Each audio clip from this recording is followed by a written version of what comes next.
innocent when you're home, always hanging by your phone. Do I even know you?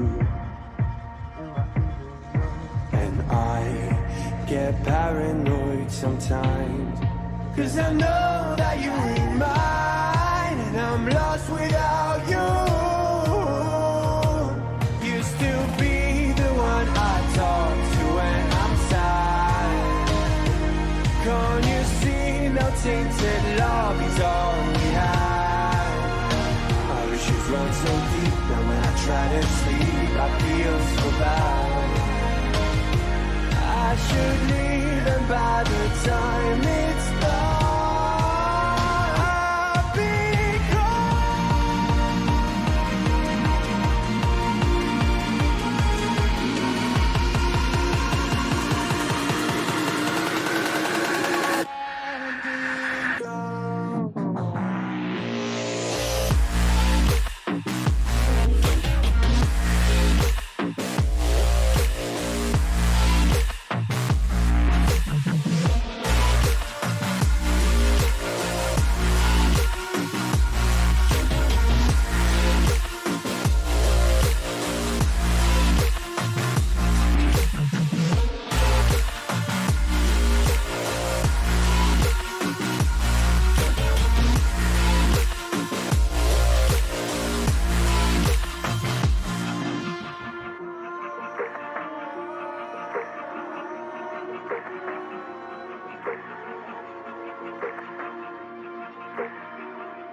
When you feel the world is over, when you say you're feeling lonely, if you ever need a shoulder, you know where to find me. Stop chasing all the city lights, breathe me.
Good evening, Tankers, and welcome back to the Australian Esports University League for World of Tanks. We're in our final round of 7, and tonight we'll decide who goes through to playoffs. I'm Mendrix, and joining me tonight on this evening of judgment is Midnight. How are you, my friend? Good, and very excited to get into our final round of the regular matches here. This is where we will finally get to see, well, what do the finals start to look like, Mendrix? Are there going to be any tiebreakers that we have to fight out here? It's going to be very interesting to see where the pieces finally lie in round number 7. Well, before we do get to see where the cookie crumbles, we do, of course, need to give a shout out to our sponsors. Chatime, with over 120 Chatime tea breweries with a commitment to quality ingredients and mix-ins. AOC, providing a wide selection of stylish monitors for home, office, and gaming. Predator, putting power and precision in your hands. Rig, what it takes to win. And finally, Indomie, who is actually throwing us a generous competition, sending through a gamer package valued at $3,500. You might be asking, how do I enter? Simply show how you game with Indomie. Purchase any Indomie products from an Australian retailer and hold on to that proof of purchase. Then enter at indomie.com.au and tell us in 25 words or less how you game with Indomie. If you don't like writing, that's fine. You can send us a photo instead. So I hope you guys get creative with that one. The prize features one Acer Predator Gaming Helios 300 laptop, an Acer Predator swag pack, a 500 or a Rig 500 Pro headset, and a variety of Indomie products to feed your game. Midnight, what would you do if you got something like that? Oh man, I couldn't even. I couldn't actually tell you what I would do there. When it comes to technology and this sort of stuff, Mendrix, I am a bit of an idiot. It's a story that most people about me know, and I hate to admit it on a stream, but I've got to admit it. I went 3 years without a graphics card, not knowing I needed a graphics card. So if that sums up my knowledge of how does a computer operate, I couldn't tell you.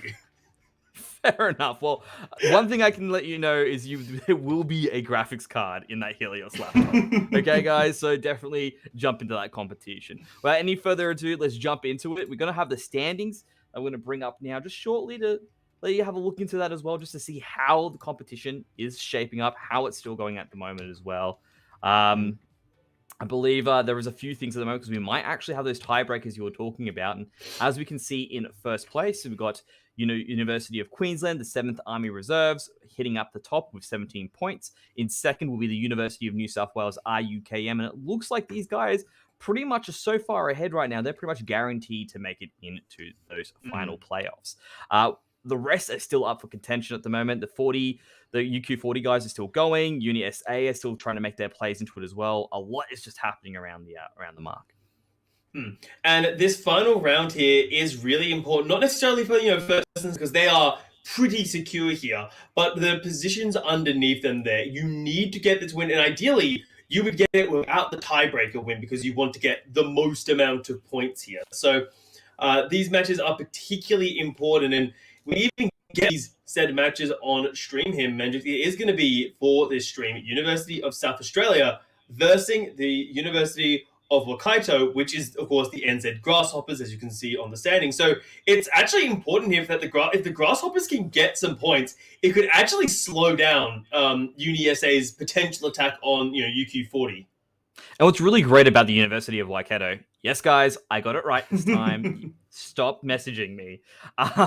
Just in regards to that one, these guys love to bring a little bit of spice to the games. That's why I really like to watch the Grasshoppers. So I really do hope that when we get into this match, University of SA will definitely be bringing it. But at the same time, I want to see that little bit of cheek that these guys bring into it that seems to just, not hit the mark. And I think that execution, if it's fixed up just a little bit more, perhaps maybe, an idea of just repositioning that a little bit better when they do move around these maps, they'll be looking into a better position in that sense. And speaking of which, though, very low chance for tiebreakers to be played at the end of the night, but we do need to, play all the rounds through, see what the results are going to be, and we'll let you guys know at the end of the broadcast if we're going to be continuing to go forward. I would like to be treated to some tiebreakers. I don't know about you, Midnight. I absolutely would. More matches, I'm always for it. Yes, the teams involved in the tiebreakers are under a little bit of stress, but I'm always for a little bit of chaos, Mendrix.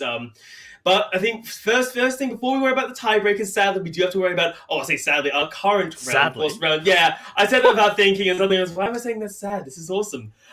We do have round at number 7 now. We of course know the teams, but where are they going to be fighting, Mendrix? We can bring up a look at the battlefields for round number 7 here. We're starting things off with Cliff. Hopefully some good shenanigans coming out of that one before moving on to my personal favorite map, Lakeville. We saw some cheeky shenanigans last time we were on this battlefield, and I'm hoping for a second slice of the cake. And if we do go into tiebreakers on round number 7, the Sand River is awaiting judgment.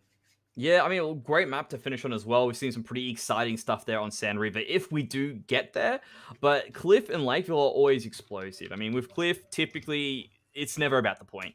The points don't matter at that point. The objectives aren't there. It's just a straight-out kill fest. These guys just try to run directly into the middle of the map and look for kills there. So we're expecting those VKs, of course, to be making an appearance on this particular map because it's all about having that little bit of extra versatility, some good power to your punch, and when you get in there as well. We have seen the medium tanks have a little bit of a play around on Cliff as well, but, I mean, when I see, Midnight, tell me, how fun is Cliff? Because it's literally just them rushing towards the middle, trying to shoot each other. I think it's great. If you recall the last time we actually got to witness the Cliff battlefield here, it was a battle between the two VKs, and then some Scotas and BUGs just getting lost in the mix there. It was, I remember a game of cat and mouse of the high ground going down. Unfortunately, the Obi-Wan strat didn't work out exactly as I believe it was the BUG planned against the VK, but they tried their best, and it was a very entertaining match.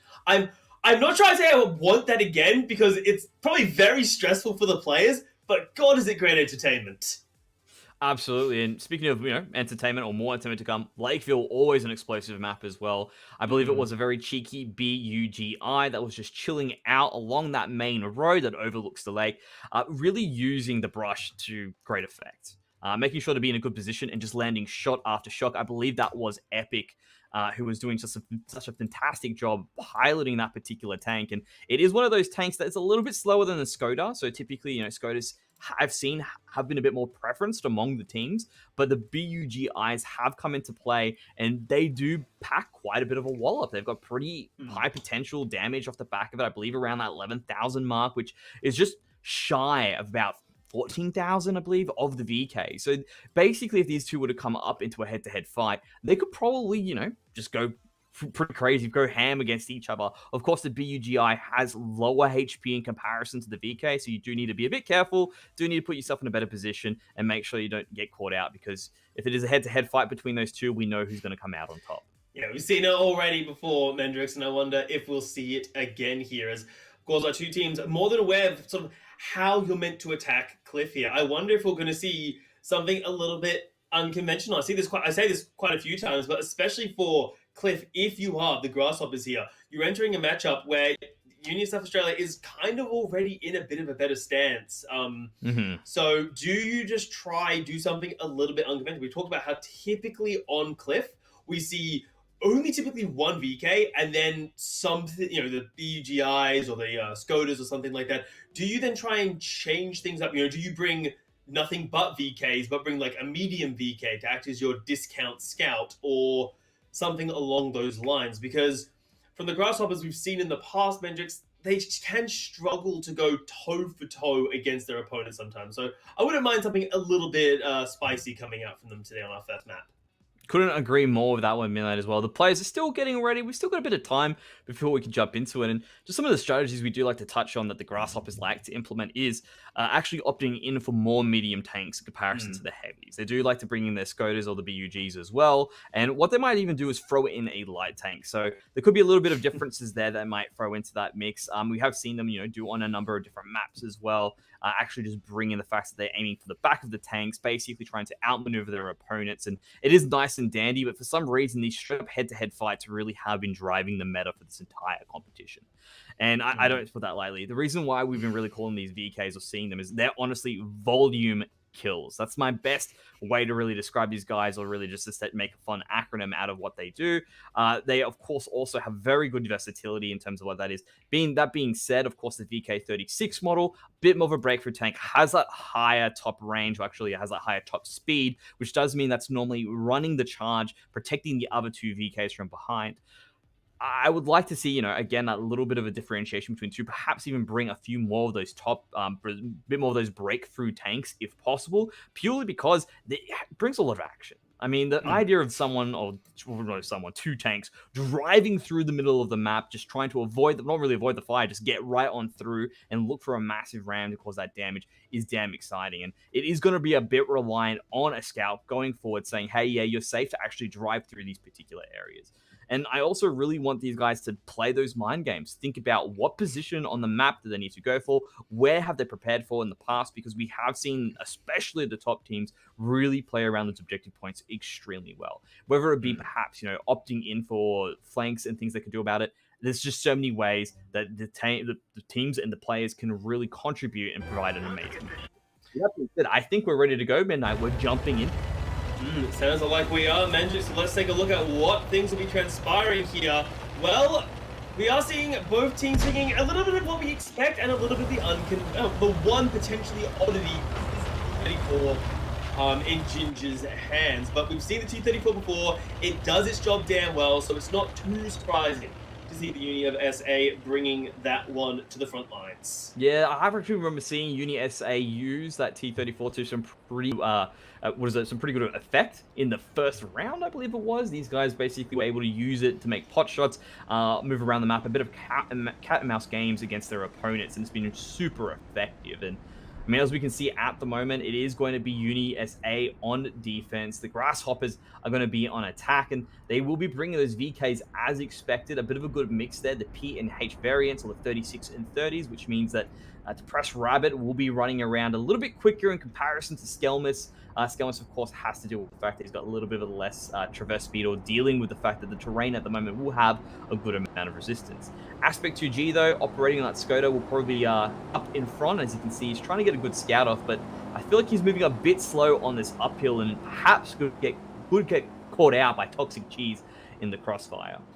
Well, they don't know that they have made this play, of course. UniSA finally now realizing, hey, they're coming from the temple side here. They're not going to try and punch their way down the middle. And now we get to jostle for head-on positioning. And the first slug comes out and actually does catch out Eugene, who was trying to hide on the high ground there, maybe not fully realizing the flank coming through. But now it is just skirmishing for positioning, I'd say. But this Skoda is taking a hammering, losing it at half its health in the opening seconds.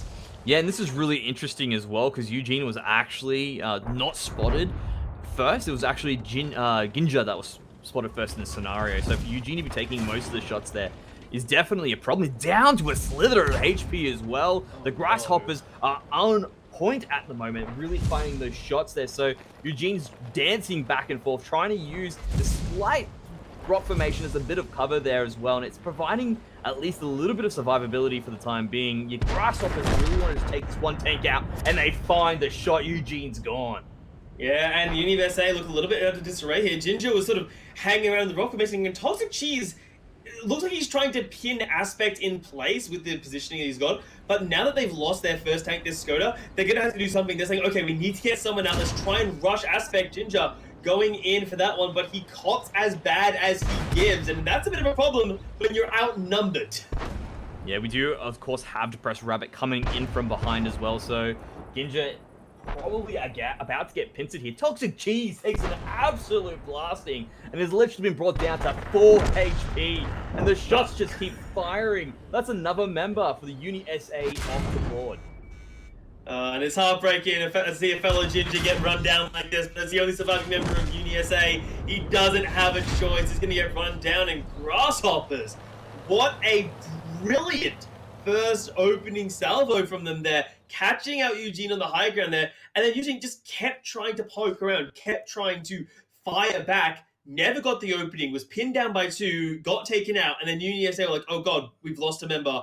let's try rush them, and it just did not work out. And this is absolutely a bit of an unrespected result for us. We've been following this competition from start to finish, and the Grasshoppers, although they bring a little bit of fun to the mix, have, again, been the ones that fallen short most of the time when it comes to those toe-to-toe battles. They now bring a toe-to-toe battle against an opponent with at a higher rating than them at the moment, and they bring the show. Not only do they bring the show, they steal the show completely away. No members go down. All of them still extremely healthy off the back of this as well. And it was really, to be honest, when I looked at that entire gameplay, methodical. They took their time. They found their shots. They were going against members on the high ground at the same time. But if you're just shooting better, that doesn't matter if you have the high ground. I think Obi-Wan might have it wrong this time. Yeah, unfortunately so. But hey, they made it work, and they made it look damn good here, Mendrix. Because coming into this one, they didn't try. Because the last time we saw Cliff, we saw people basically punch their way through the middle of the field. Here, they're like, we're not even going to give you that time of day. We're going to fully commit to the flank here. We're able to make it work. And with the opening round going in their favor, it could look quite good, because then if you're the side of UniSA, how are you going to approach this map knowing that, well, they've just pulled on their temple approach on you, so they're going to be ready for a temple side approach. They're probably going to have someone in a different position than you did, keeping their eye open for it. They're going to have someone on the high ground, probably two members on the high ground, covering the direct approach. How confident can you feel attacking this, knowing that you just lost the opening round like that? What's the thing? They need to reset. They need to understand that, hey, we've still got 3 matches that we need to play. Obviously, this is not what we wanted. We wanted to come out into the first match swinging, get that first round, put ourselves into a favorable position. Now they're on the backbench.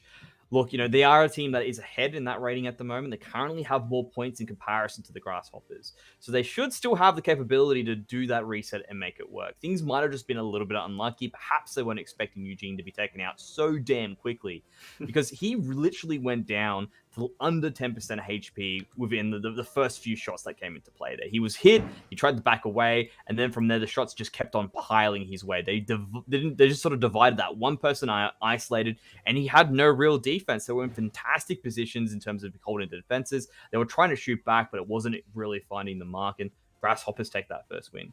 I feel like now, because there is, of course, going to be swapping sides, they can understand, hey, this is probably their play, that temple side. They might have a completely different strategy, because we have seen players try to implement the same strategies in defense versus attack, and it ends up falling flat on its face, purely because, you know what, we actually are going to play the objective game. I talked about this at the start. Hey, Cliff really is a match about these guys rushing straight towards the middle, getting control, and then winning it. I feel like the meta is completely flipped on us in literally a week's time, because we have seen so many games on Cliff where that's been the case, but this time around, they a much slower approach from the players. Yeah, but a slower approach makes it work here, Mendrix. And now coming into their turn as the defenders, the Grasshoppers are going to be feeling great if they're able to.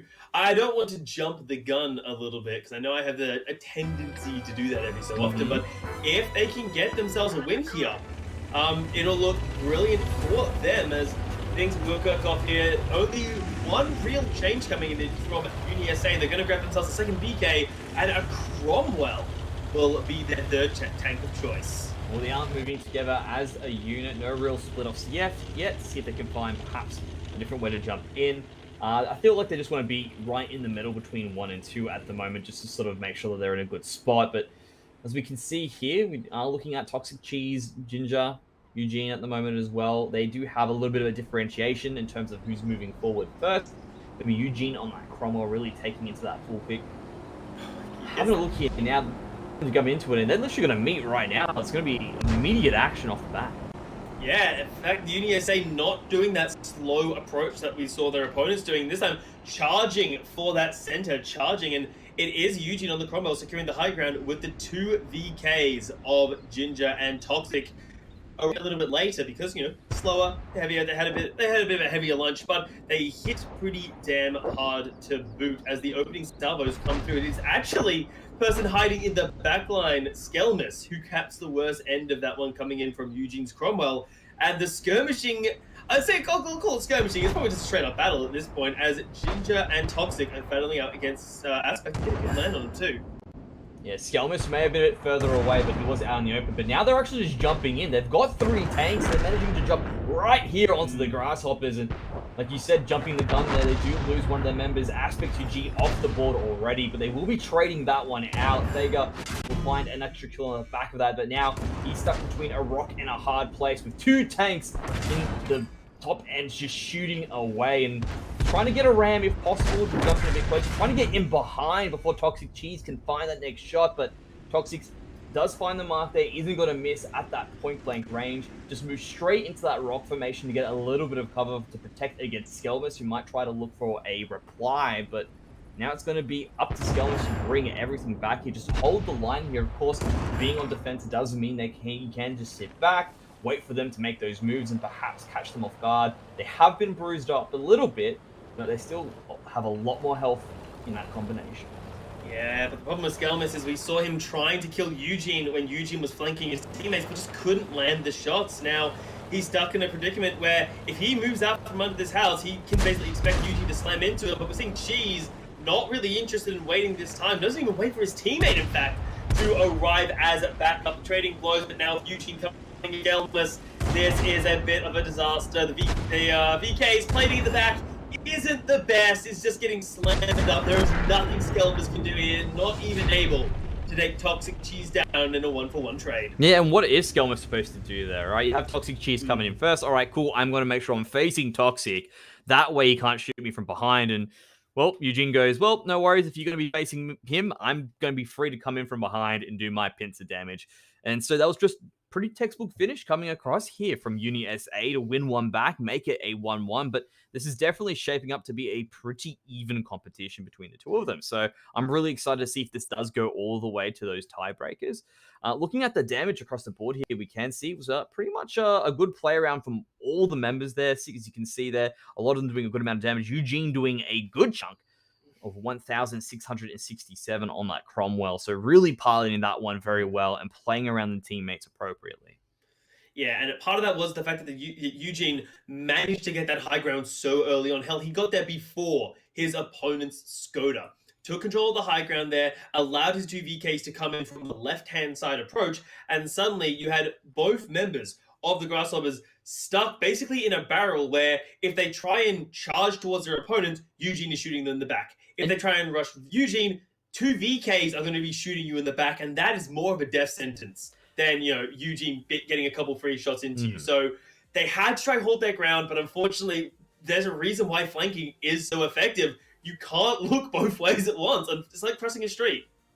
Absolutely, couldn't agree more with that one. By the way, though, I was looking at that damage that Skelmus managed to dish out. Was around that 1,700 mark. So you can sort of see the strategy being implemented by the Grasshoppers there. They wanted to, again, use 2 tanks as bait. Typically wouldn't be recommended, but if Skelmus finds the shots, you can see the amount of damage that could go out there. A few of them did miss. A few of them were not on the mark, which means that perhaps the reason why they weren't able to really execute theirs was because they were really relying on Skelmus to make sure there was a bit more damage out there. There would have been a little bit more protection across the board, and that means that maybe they would survive that bit longer to get the win. Unfortunately, not the case. Will be UniSA tying it up, and that does mean that we are now moving to Lakeville 1-1 apiece. And my favorite map is short. My favorite one is the 10v10, but it's still in the 3v3. What the most fun part of the map doesn't change. 3 avenues of attack. Which way do you want to go? The slugfest to the city, the completely open middle track where you can snipe, sure, you get sniped. There's very little cover on that opening there, or do you take the long way around it to the mountains? We saw all 3 technically, last time we did see it Lakesville on stream, so I'm very curious to see what they're going to bring to the table, because obviously when we look at the tanks they bring Mendrix, it might give us just a little bit of a hint to what they are planning to do. What's interesting about that map, though, is that only the far ends of the map, the rocky side, and of course the city are the ones that will completely travel through. No member has actually made the full way through the riverside, or basically through that narrow passage through the middle. And for very good reason, if you do have all 3 tanks going down that middle, it's definitely going to be a weird encounter, because what you'd be doing is just letting the tank at the front die first, and then using your own friend or your own player, your own teammate, as cover against the next shots coming across there. And because like you said, it's such an open area, you're really relying on those brushes, but once you make a shot, you are revealed. That's really the issue with that sense there. And what I really like about it, again, from Epic was the way that when Epic was playing it out, he would get those shots, immediately move, lose that line of sight directly afterwards, basically not giving a chance for them to find it. So a lot of it really does come down to them abusing that in that scenario if they can make it work. But I feel like a lot of it is going to come down to, again, the main strategy of what the three-man unit chooses to do. And speaking of which, we are jumping into that second map, and it looks like City might be the name of the game. It might be, but we are seeing some fun things from the UniSA. No, not from UniSA, who are bringing 3 VKs. Not too surprising. It does mean that they're fine with they're going around fighting. But the team that is running the Grasshoppers not only going for a flank here, but they're running 3 separates. They're running the VK, which is standard, the Skoda we see quite often, and even the fridge of the KV2 in Thager's hands. So let's see how this plays out. Is anyone going to be taking that narrow path down at the center? What's interesting about their movement here is they're really trying to hide that Thager and really hide Thager in this scenario. Keep that KV2 out of that line of sight there. And of course, the VK, as you can see, they're really hitting on those edges of the map there. While they do have Aspect 2G just running straight through that mountain pass. No one's really going to be there ready in position. They're continuing to hold down the site too on the side of UniSA, just hoping that perhaps their opponents will make a move here. And this is what we're talking about, the mind games really starting to play a bit of an effect into it. The idea of, hey, you guys are either going to be site 1, either going to be site 2. Do we put all our resources here and hope they come into the trap? Or do we, in the process of doing that, end up leaving site 1 completely undefended? And it seems like that's the case now. But the spider senses are tingling. UniSA are on the move. They're thinking, you know what, if it was going to be site 1, they'd be here right now. Sorry, or site 2, they'd be here right now. I think they're moving towards site 1. Yeah, you can just work it out from the period of time. You're like, okay, they are on the attack. Where are they? They should be here by now. It's been basically 2 minutes. And after that point, you have to start asking the serious question of, okay, have they simply abandoned trying to fight their way through the town and they've moved towards the mountain pass? Now, a bigger brain mind game would be to wait 3 or 4 minutes and then go through the town thinking your opponents have thought that.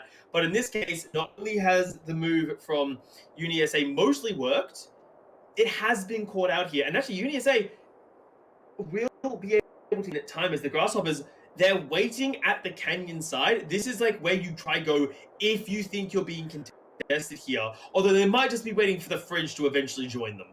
They're trying to hold this bottleneck at the moment as well, waiting to see if perhaps there's going to be a member from UniSA to jump in. But maybe they missed the memo, you know? Grasshoppers, you're on attack. You're the one that needs to make the next move here. UniSA are more than happy to sit back, use that little bit of cover there. That brush is trying its best to cover one of the tanks, but I guess, you know, it all comes down to how close they get to it. Now they're finally on the move here as well.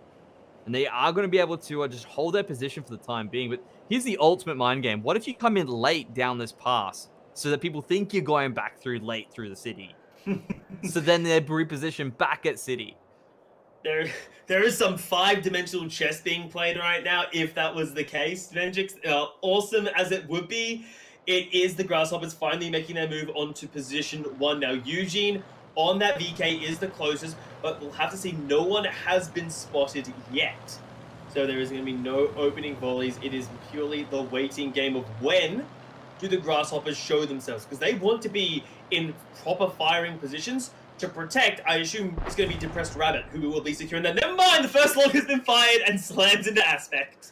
Yeah, so they do know exactly where it's going to be. Of course, at the same time, the KV2 on Thega is going to be found as well. They're going to find some shots there, but it's not going to take any HP off.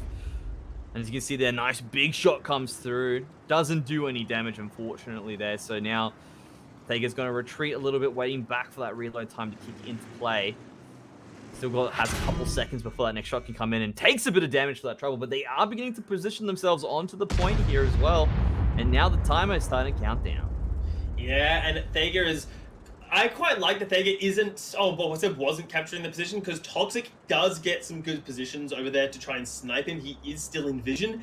But this does also put a little bit of the clock on, as the round didn't connect. The timer still ticking down here. The UniSA have time if they want to try and rotate Ginger as well as Toxic up to this position. But for now, it just looks like long-range engagements as Aspect Skoda. Well, there's a reason why it's not exactly a heavy tank, as Thega gets slammed into with another slug. Yeah, very low on that one, but I was really enjoying that quick little dodge there coming out of Thega as well. Just decided to move that little bit, and the shot goes wide, and still all 3 tanks alive for the time being. Depressed Rabbit now seems to be the person under fire here, resetting that timer on it there. Now they've got 2 minutes to bring it down. There goes Aspect 2G. This might be the go button now for UniSA to make the move. Eugene is in position. He does have a strong VK. We're still half that HP underneath that. It is now beginning to push out that a little bit forward, trying to see if he can find a few more shots there. It's going to hit straight into the wall, and he's going to back right on into it, out of it as well to get that cover. Wait for the reload to come in. Yeah, I'd say he's waiting for reinforcements, but he really isn't. Only now is Ginger actually starting to move up. Cheese is remaining stationary in the backline. Thega taking a bit of a high ground advantage, but there is no need for UniSA to be overly aggressive here. They have got brilliant line of sight on the point, courtesy of Toxic long-range positioning. Oh my god! Goodbye, Eugene! That is why you picked the KV2, baby. That is awesome. That just turns everything on its head. What a shot! Just completely removed him from the map. I think at this moment, Eugene just fell off his chair. That would be fantastic to be in his position. He's like, oh yeah, KV2, not bad. Okay, sweet. Like, all those shots missing every single time, or not really hitting the mark, but that hit the mark. That was destruction. But now, Thega's in a bit of trouble. Perhaps spurred on from the fact that he was able to get that kill onto Eugene, is now moving towards Ginger. That's a BK with 1230 HP, and Thega's acting as if he's got 3000 at the moment.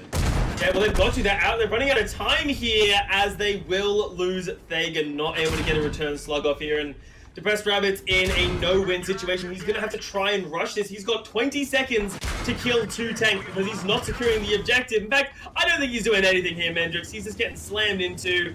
A valiant move for the Grasshoppers here. A brilliantly entertaining round as they execute Eugene. But Eugene was the only member of the University of South Australia member to fall. Yeah, and it really is down to the end of the line there in that timer as well. But it is going to be UniSA taking the lead for the first time in that match. And it was a very controlled match. I mean, in terms of everything that happened across the board, they've repositioned the right spot. They called out that mind game before it happened as well, which gave them that little bit of an edge coming into the match. But, I mean, looking at it across the board here, still pretty good for UniSA, and still really good for the Grasshoppers, because you can see that the strategies that have been falling a bit short for them have definitely got some pretty good merit there, especially with the way that KV2 just roared right through and got those shots in. So I would love to see a little bit more of that in this particular round of 7. That being said, though, as we can see there, a lot of damage being dealt by good old Ginger there. So he's doing a good job there on that VK 3001. As we go to the flip side here, we're going to be looking at the damage dealt across the board here. Not as much as I would have liked to have seen. And you can see the 796 damage there by that KV2. To be honest, that was all the HP that was actually left on Eugene when that shot came across to get the destruction there. So what that one shot really did count.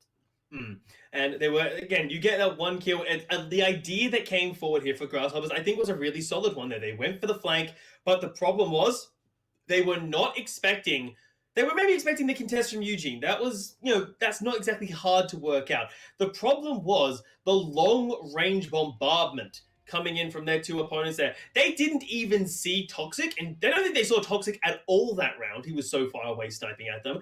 And Ginger was only seen at the end when he charged forwards towards the fight. So the idea was solid. They just weren't ready to walk into the kill zone that had already been set up by UniSA. Yeah, definitely just sniping from that fire and provided them so much extra cover. That was the big edge that they needed, especially against that KV2, because I feel like if the KV2 was able to get a little bit more vision, actually see those members that were hiding that further back, it could have been a different story. We saw the amount of damage it was able to deal when it does land those hits. If it just had more options, it probably would have had the ability to do that little bit of extra damage and make a difference. So it is one of those things where you look at it, well, of tanks and you go, is it a game of inches? Is it a game of margins? Seems to be that it does have that capability as well. So really do need to look out for those things as well. Perhaps get that Skoda a little bit further up. of course, Aspect 2G went down pretty damn quickly. So perhaps it's going to be a bit tougher for Aspect 2G to do the typical strategies because the competition at the moment just seems to be right there. Presence of mind, understand what the scout is, take it out, deny that information, and then we should be able just to do our pot shots from afar, implement that strategy instead. So idea of just denying what your opponent's going to be doing, allowing you to play your game really seems to be the name of it at the moment. And that's why Aspect dropping was actually a really big problem for the Grasshoppers there, right? He is part of their scout. Like, he was meant to be the one getting good vision on where Toxic and Ginger were hiding. Now, I don't know, even if he didn't get taken out by Eugene as early on as he did, would he have been able to find them hiding all the way there? I'm not sure, but we know what happens if he doesn't get that vision, what we just witnessed. They slowly got pedaled down slug by slug by slug, and by the point where you're like, okay, crap, we got to go because we can't take this position, I think... Oh, because it was like, what, the KV2 had like 300 health? Yeah. I think by the time we're like, okay, we've got to go, I had 3,000. It's just too late. It was like, yeah, man, I can totally take you all. No problem. It's like, it was literally, a do or die at that moment in time. And unfortunately for Vega, it was definitely going to be death. That being said, we are now moving into that next round. This is going to decide whether we do move to tiebreakers. Grasshoppers need to successfully defend here if they're going to be able to push this to tiebreakers and perhaps put a little bit of pressure onto UniSA as well, because of course if UniSA lose this, whether or not they're going to be able to make it into playoffs might be up for grabs there. So another team might be able to come through with a little bit of an advantage here and there to actually take these points. So they're so crucial for UniSA to take this win right now. Grasshopper's definitely having a good time in that sense, but looking at the tanks that are on the field, looks pretty much standard, except for one little addition there by Depressed Rabbit. We do see SU-100.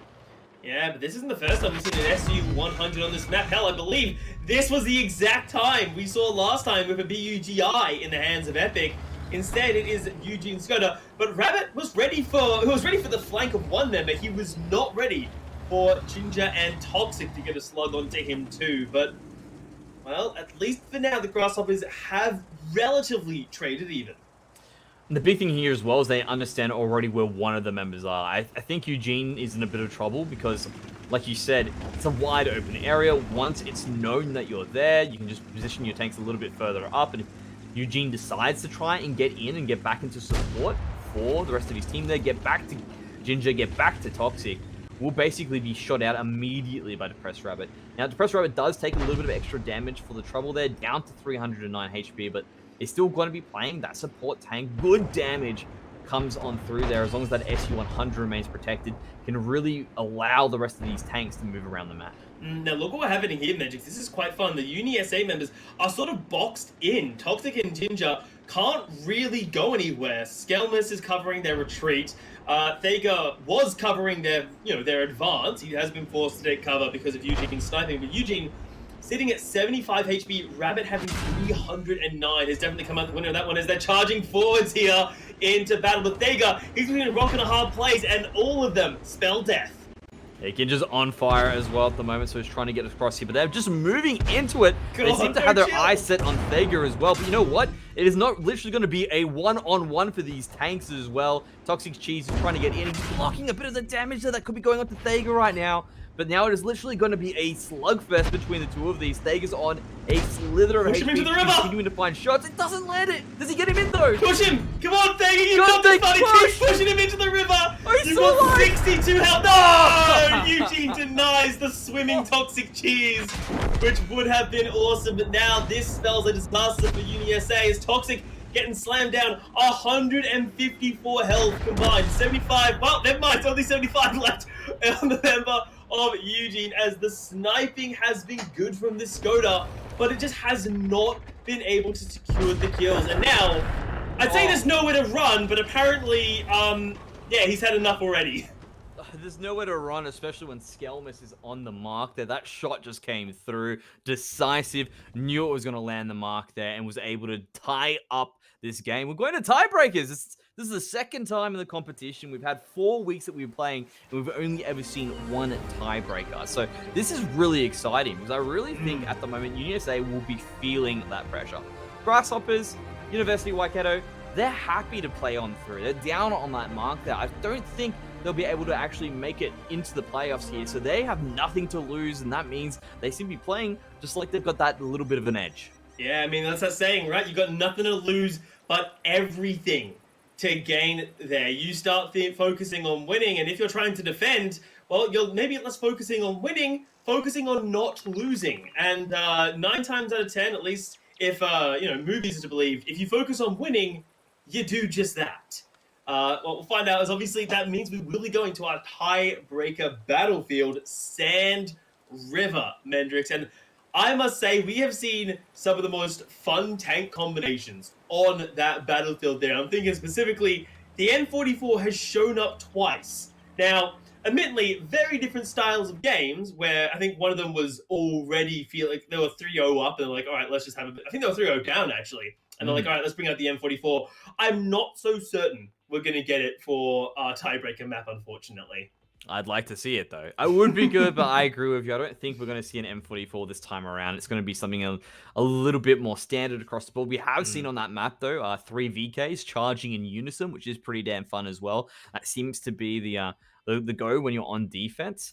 But what these guys bring to the table is completely up in the air at this point, because this is a very different Sand River that we have to be. We've never had a Sand River for a tiebreaker.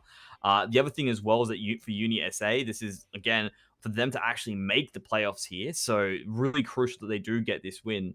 And as for the Grasshoppers, of course they want to walk away with a few more wins underneath their belt. They want to have those bragging rights to say, you know what, we stopped you from doing this. We'll see you at the next competition. Maybe you want to get revenge, but it'd be the good start, to be honest, with a little bit of a blood feud between our university teams. And I'd love to see that in future competitions. It would be quite exciting to see that one. But we, of course, let's let map number 5 battle that one there, Mendrix. As from what I heard, we are going to go to a short little break. But when we come back, map number 5, round number 5, Sand River, will decide who will win the tiebreaker. So guys, don't go anywhere. Before we're done. From classic iced tea flavours like peach or mango to exotic lychee or pomegranate, you can enjoy your cha time any way you like. Cha time, shaking tea up. Before we're done.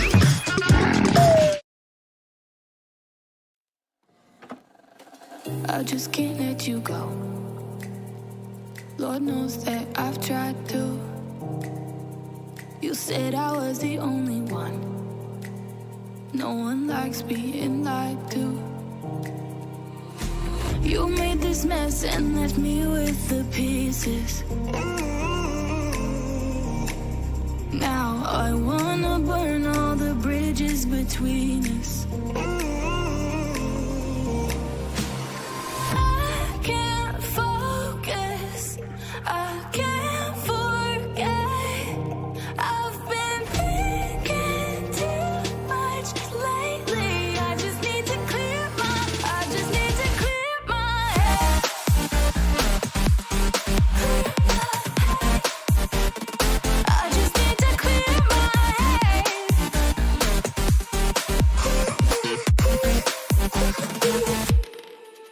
I've been stuck on your memory, but it's not like I need it. And we may have some history, but we don't have to repeat it. You made this mess and left me with the pieces. Now I'm gonna burn all the bridges between us. Secret superweapons are complex, often attributed to a single powerful mind. They are made possible by the efforts of assistants and junior researchers who rarely get the spotlight.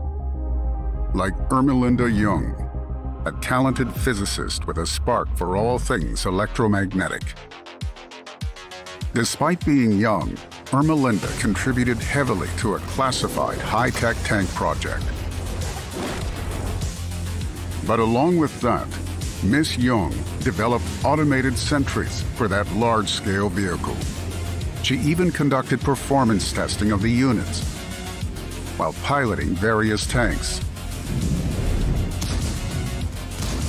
The Luva was used to assess their targeting,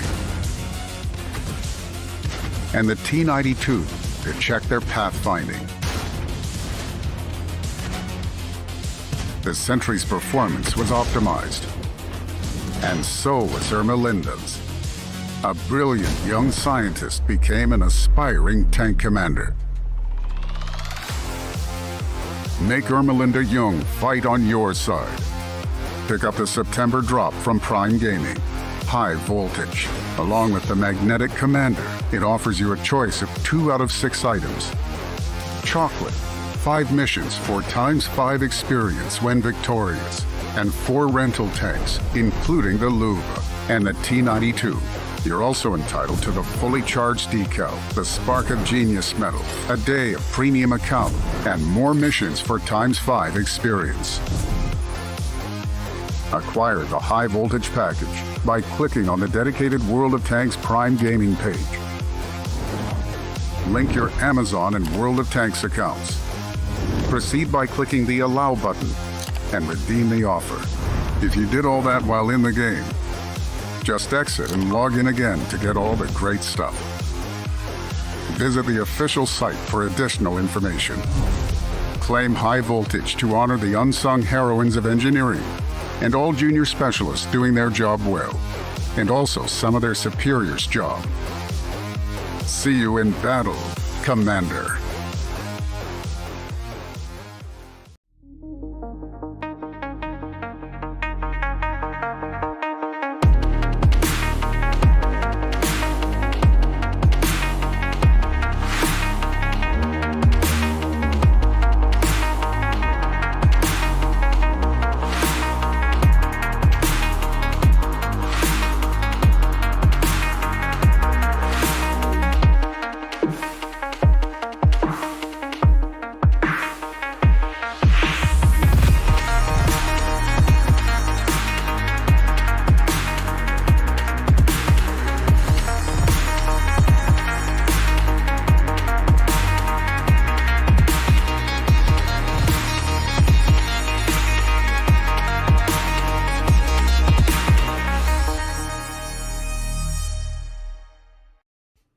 And we are back with the Australian Esports University League for World of Tanks. I'm Mendrix, and joining me is Midnight, and we're ready to jump back into the action. It's going to be a tiebreaker between the University SA Esports up against the University of Waikato, New Zealand Grasshoppers. Now, these guys here have been really showing us tonight why they want to be in part of this competition. The Grasshoppers, we were expecting to fall a little bit short, but they have been just bringing it to UniSA, and that's why we're going to be on this tiebreaker match. Yeah, it's really exciting here, Mendrix, a match where, again, I was guilty of it. I was saying to myself, okay, UniSA are probably going to win this. Maybe a 3-1 is kind of what I was expecting, but to go to tiebreaker map here is going to be very, very exciting, and it's on a pretty fun map as well of Sand River. So a lot of openness, and it's probably the place we've seen the most tank diversity. Yeah, pretty crazy in that sense as well. We're going to be moving into Sand River, so pretty excited for that as well going forward. And Sand River, we have seen some of the most craziest things happen across the board here in terms of that there. And I believe a little number of things has happening there in that Sand River in terms of that being said.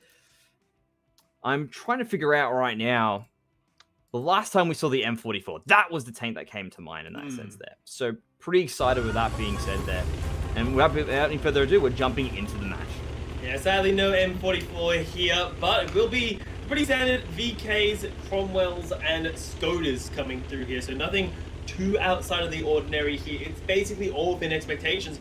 The only oddity is the fact that, typically for the defensive side of this map, we see them holding position in the mountainside. It doesn't look like UniSA are interested in that. They are actually charging forwards to where the Grasshoppers are spawning. Well, we are waiting for these guys to get into it as well as we can see. There is still a giveaway at the moment, a watch to win at the moment.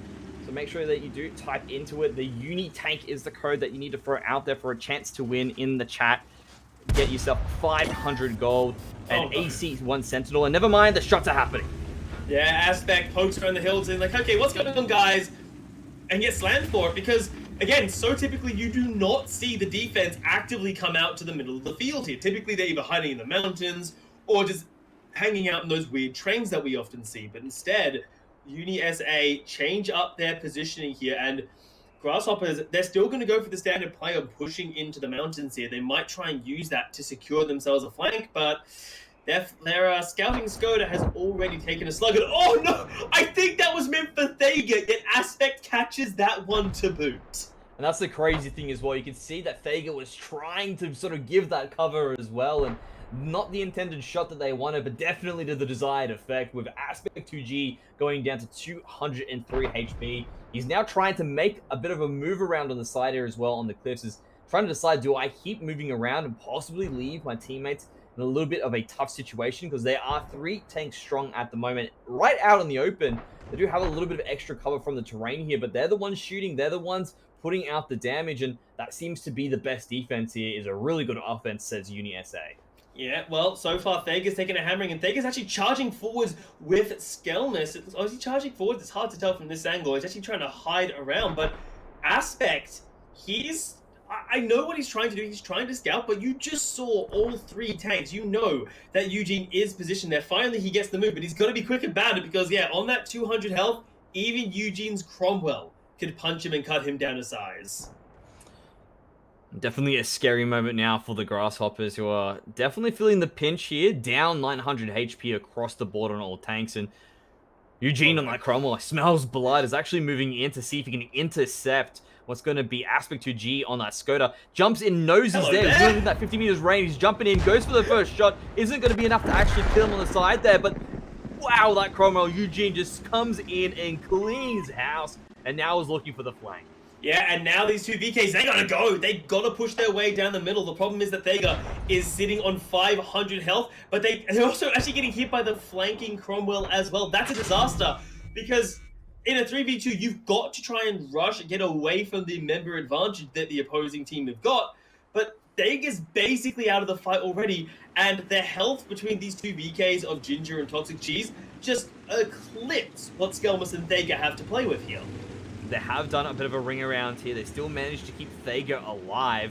They are using terrain to their advantage here, but Eugene's fearless with that Cromwell. Comes around the edge there, but realizes, you know what, this is a 2-on-1. My teammates are not in position, and there seems to be a bit of focus fire coming across from the Grasshoppers to actually bring that through. They have sort of taken the bait and now beginning to push over, but Thega realizing this is not the best spot. I don't have the HP. Skelmus will push around, get some shots of fire off, and still seems to be there in position. Another flank being made by Eugene on this Cromwell, trying to get around again, but can see that Thega's holding line. First shot will miss, and this is exciting. Midnight, what do you reckon is going to happen? I mean, Skelmus needs to hold off Ginger and Toxic, but I feel like for UniSA, they could just charge. I feel like if they just ran for it and decided, screw it, we have 3 members, you have 2, let's just go for it, destroy Thega, it wouldn't be a bad call, but they are trying to take it slow. They are trying to trade, and if you can make it work, great, but Skelmus is trading decently into Toxic Cheese. Toxic might actually go down soon, and you lose your man advantage. Sure, the health advantage is still going to likely be in your favor, but that's not... You just want that extra body. It is so beneficial. The tanks right now just continuing to bounce back and forth, just dancing. Skelmus finally takes a shot. Thinking twice now about getting into it. Ginja smells the damage there, has jumped in down to 6 HP. Just one more shot there, but it will be a tank trade here. But I feel really bad for Thega. 254 HP versus 414, then 1010. The shots are still coming in. He's going for a ram. He's just going to go for the suicide. And says, you know what? Doesn't matter if I go down as long as the rest of the UniSA are still here swinging. And then they end up trading that tanks, but they still are the ones who are going to win the war.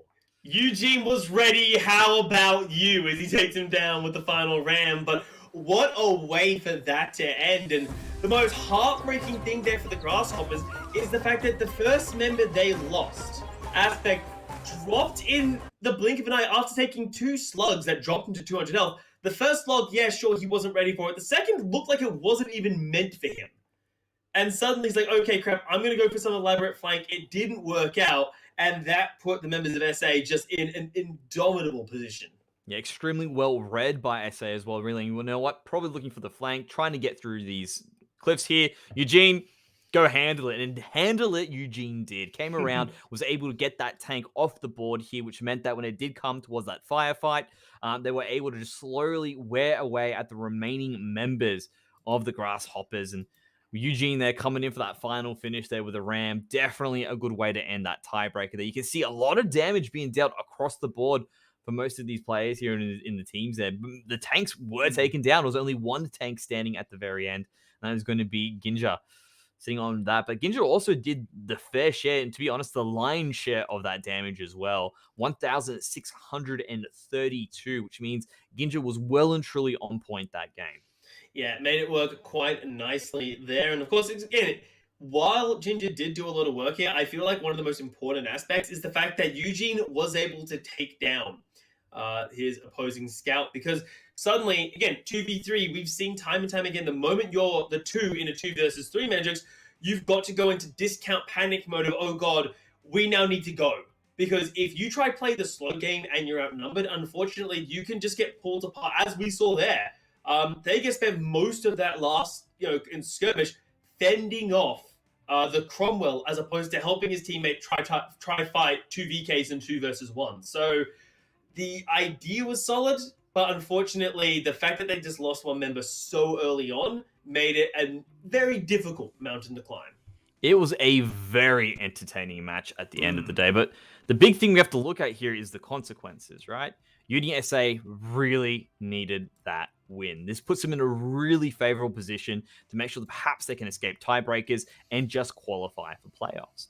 That being said, though, we do still have to tally out the results of all the other rounds that have happened before as well to decide, hey, is there going to be any tiebreakers? What's going to be the result of that? We're going to be moving to a quick break while we get that all sorted out. So please, guys, do not go anywhere. Before we're done. From classic iced tea flavours like peach or mango to exotic lychee or pomegranate, you can enjoy your cha time any way you like. Cha time, shaking tea up. Before we're done.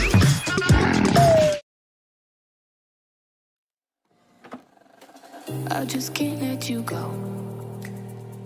Lord knows that I've tried to. You said I was the only one. No one likes being lied to. You made this mess and left me with the pieces. Now I wanna burn all the bridges between us. I can't focus, I can't forget. I've been thinking. Secret superweapons are complex, often attributed to a single powerful mind. They are made possible by the efforts of assistants and junior researchers who rarely get the spotlight. Like Ermelinda Jung, a talented physicist with a spark for all things electromagnetic. Despite being young, Ermelinda contributed heavily to a classified high-tech tank project. But along with that, Miss Young developed automated sentries for that large-scale vehicle. She even conducted performance testing of the units while piloting various tanks. The Luva was used to assess their targeting, and the T-92 to check their pathfinding. The sentry's performance was optimized, and so was Ermelinda's. A brilliant young scientist became an aspiring tank commander. Make Ermelinda Jung fight on your side. Pick up the September drop from Prime Gaming. High voltage. Along with the Magnetic Commander, it offers you a choice of 2 out of 6 items. Chocolate, 5 missions for ×5 experience when victorious, and 4 rental tanks, including the Luva and the T-92.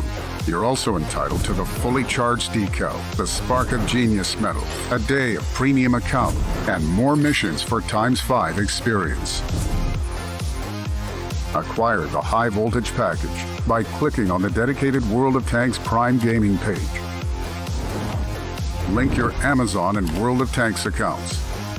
Proceed by clicking the Allow button and redeem the offer. If you did all that while in the game, just exit and log in again to get all the great stuff. Visit the official site for additional information. Claim high voltage to honor the unsung heroines of engineering and all junior specialists doing their job well, and also some of their superiors' job. See you in battle, Commander.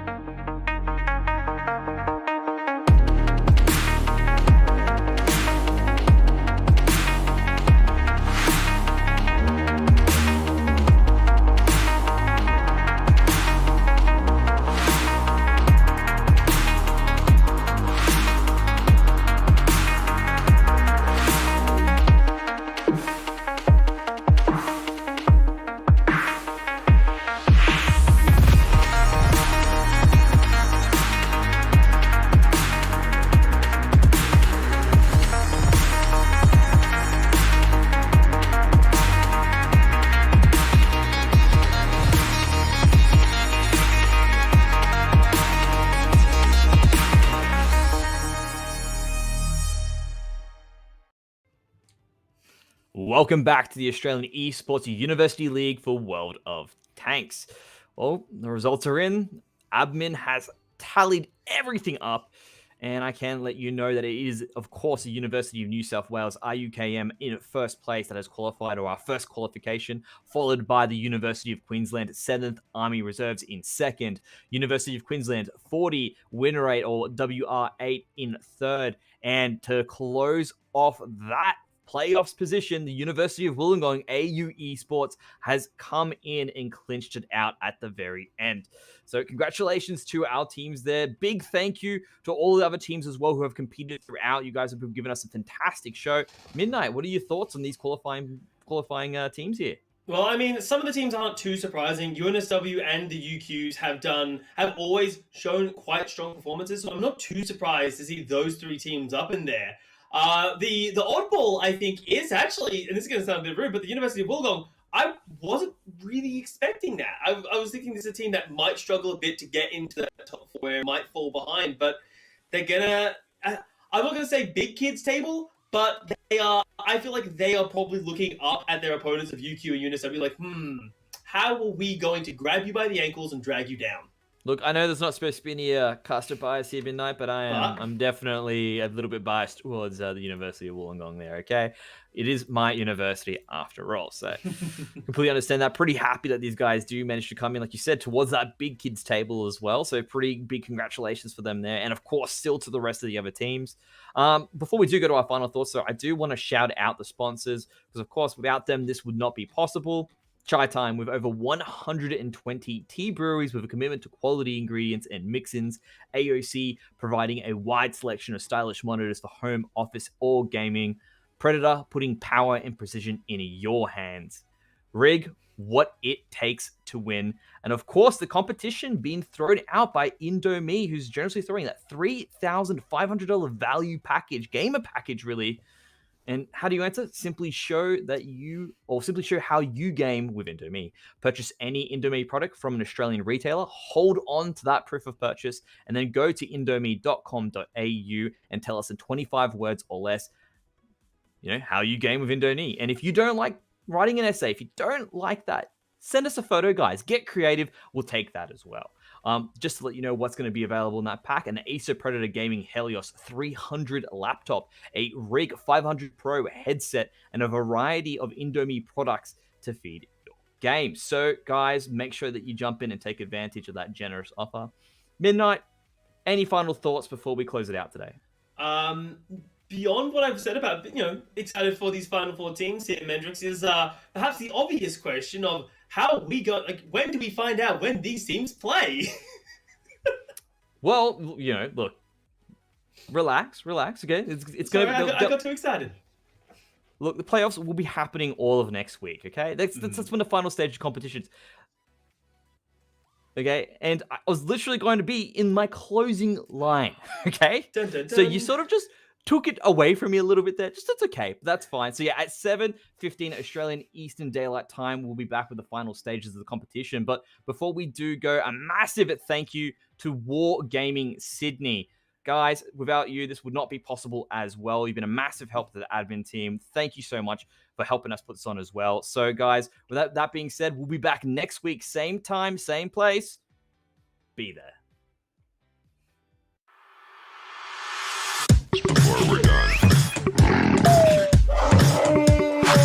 From classic iced tea flavours like peach or mango to exotic lychee or pomegranate, you can enjoy your cha time any way you like.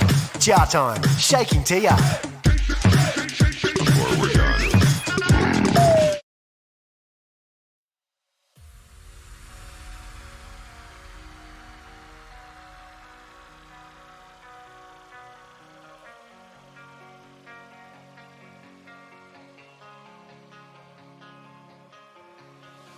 I live my life on the run. I say I'm not giving up. I may be living alone, but I still believe in love. In a similar way, I feel I'm losing my conscience. Traveling for days without my knowledge of provenance.